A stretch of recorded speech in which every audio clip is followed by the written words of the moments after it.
It started with a letter, the kind of passive-aggressive HOA note that shows up in your mailbox with words like non-compliant and final notice. Apparently, my wooden deck, built 5 years ago with city-approved permits, clashed with the aesthetic tone of the neighborhood's beige-on-beige design. I ignored the warning, knowing I'd followed every code.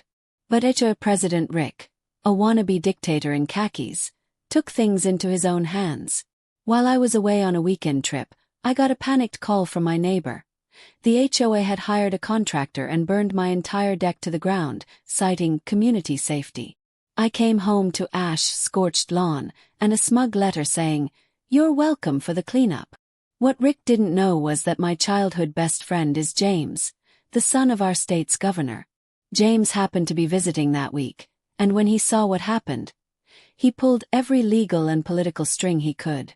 By Monday morning, I had a fire inspector, a state building compliance officer, and 2 local reporters standing on the remains of my deck.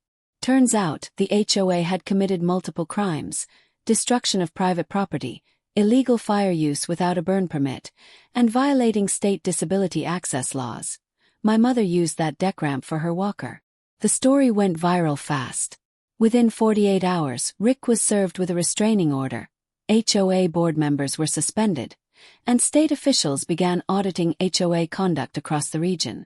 Best part: the governor himself made a statement about the abuse of power by local associations, and within a week, the entire board was removed.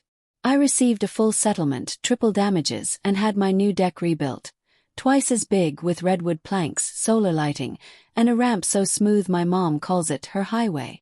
Now every neighbor uses it during barbecues. Rick. He moved out last month, but not before James and I hosted one last cookout, on the deck that political karma built.